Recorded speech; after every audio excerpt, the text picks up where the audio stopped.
आज हम बनाएंगे ज़ेबरा केक। आज हम बनाएंगे ज़ेबरा केक कटोरी में। देखिए कितनी खूबसूरत बनी है, बहुत ही सुंदर लग रही है। जितना ये देखने में खूबसूरत है, खाने में उतना ही टेस्टी, बहुत ही सॉफ्ट और फ्लॉपी है। आप इसे बनाने में बिल्कुल भी टाइम नहीं लगती है, बहुत ही जल्दी आप इसे बना सकते हैं। आपके बच्चों को ये बहुत ही पसंद आएगा, बाजार से भी बढ़िया देख रही है। तो चलिए इसे बनाने के लिए शुरू करते हैं। सबसे पहले पैन में हम 4 टेबल स्पून मिल्क डाल देंगे। इसके साथ हम मिलाएंगे 3 टेबल स्पून चीनी। और चीनी और मिल्क के साथ हम मिलाएंगे मैदा। तो यहाँ पे हम 1.5 कप मैदा डाल देंगे। आप अपने अनुसार जितना कम या ज़्यादा बनाएंगे उतना आप मैदा ऐड करें। फिर हम इसमें डाल देंगे half tablespoon baking soda और half tablespoon baking powder. और मैदे के साथ इसे हमें अच्छे से छान लेनी है। अच्छे से छान लेने के बाद फिर हम इसमें डाल देंगे मिल्क पाउडर। इसमें क्या होगा, केक की टेस्ट बहुत ही बढ़िया आएगा। 4 टेबल स्पून मिल्क पाउडर डाल देंगे। 4 टेबल स्पून ऑयल भी हम इसके साथ ऐड करेंगे और अच्छे से हम इसका एक बैटर बनाएंगे। अगर बैटर बनाने समय आपको ज़्यादा पानी की ज़रूरत है तो थोड़ा सा आप मिल्क ऐड करें या थोड़ा सा पानी भी आप ऐड कर सकते हैं। तो देखिए बैटर हमने बना लिया है। इसकी क्वांटिटी आप देख सकते हैं किस तरीके से बनाया है। इसको बहुत ज़्यादा पतला ना करें। तो ये हमारा बैटर तैयार है। इसको अब हमें भिगों में भाग करनी है, क्योंकि हम एक में बनाएंगे चॉकलेट और दूसरी में बनाएंगे वेनिला। तो जो बैटर हमने बनाया है उसे हम और एक बाउल में आधा निकाल लेंगे। और ये जो एक बाउल में हमने निकाला है उसमें हम 1 टेबल स्पून वेनिला डाल देंगे और इसे हम एक बार अच्छे से फाड़ लेंगे। दोनों बैटर हमारे दोनों टाइप का होगा, एक होगा वेनिला फ्लेवर और एक होगा चॉकलेट फ्लेवर। तो वेनिला डाल के इसे हम एक बार अच्छे से फाड़ लिया है। और ये देखिए बैटर की क्वांटिटी आप देख सकते हैं। और यहाँ पे मैं और एक बाउल ले लूँगी और उसमें हम चॉकलेट की फ्लेवर डालेंगे। तो उसमें हम ले लेंगे कोको पाउडर। तो 2 टेबल स्पून कोको पाउडर ले लेंगे और थोड़ा सा हम पानी डालेंगे और उसको अब हम अच्छे से फाड़ लेंगे। इसमें क्या होगा, अगर आप डायरेक्ट मैदे में डालते हैं तो गुठलियाँ बांधती है, तो इसलिए आगे पहले इसको फाड़ लें और फिर बाद में इसको बैटर में डालें और फिर इसे अच्छे से मिला दें।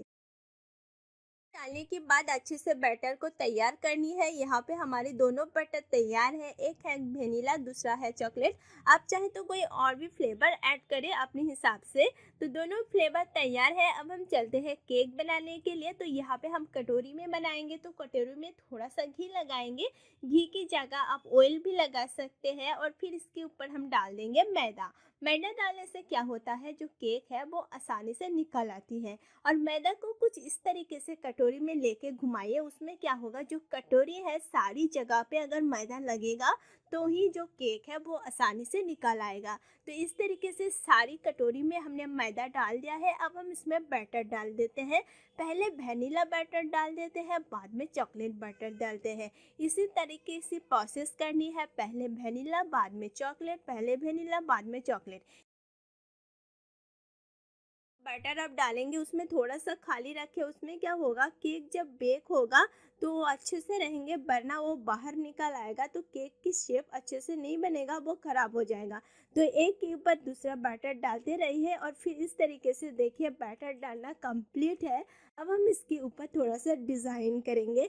आप इस तरीके से भी रख सकते हैं, उसमें क्या होगा, उसमें भी अच्छा शेप आएगा, अच्छा देखने लगेगा। और फिर भी आप चाहते हैं कि इसमें डिज़ाइन करनी है तो आप थोड़ा सा डिज़ाइन कुछ इस तरीके से कोई भी स्टिक की मदद से आप डिज़ाइन कर सकते हैं। तो देखिए कुछ इस तरीके से हम एक डिज़ाइन बना देंगे केक के ऊपर, जो देखने में भी अच्छा लगेगा।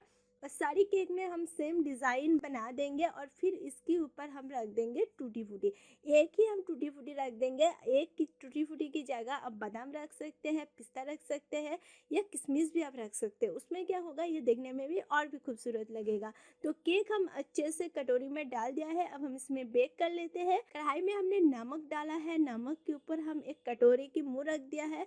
आप चाहे तो कोई भी स्टैंड रख दे और फिर इसके कवर बंद करें और इसको 30 से 35 मिनट तक इसको बेक होने दें, लो और मीडियम के बीच में। और ये जो इसकी छेद है वो भी हम बंद कर देंगे। और 35 मिनट के बाद आप देखेंगे केक जो है वो बेक होके तैयार है। आप देखिए बहुत ही बढ़िया और बहुत ही खूबसूरत लग रही है। इसे आप आसानी से निकाल सकते हैं। इसको ठंडी होने के बाद ही आप निकालें तो देखिए कितनी आसानी से केक निकल रहा है और बहुत ही खूबसूरत बनी है। खाने में तो टेस्ट है ही, आप इसे बनाइए, आपको बहुत पसंद आएगा। मैं आपको एक काट के भी दिखाती हूँ। तो फिर ये देखिए कितनी बढ़िया केक बन के तैयार है, बहुत ही खूबसूरत लग रही है और बहुत ही सॉफ्ट और फ्लॉपी है। आप इसे बनाइए, आपके बच्चों को बहुत पसंद आएगा। तो आज की इस इजी केक बनाने की रेसिपी आपको अच्छी लगी तो लाइक करें और हमारी चैनल को सब्सक्राइब करना ना भूलें। इस रेसिपी को आप अपने फ्रेंड और फैमिली के साथ शेयर करें।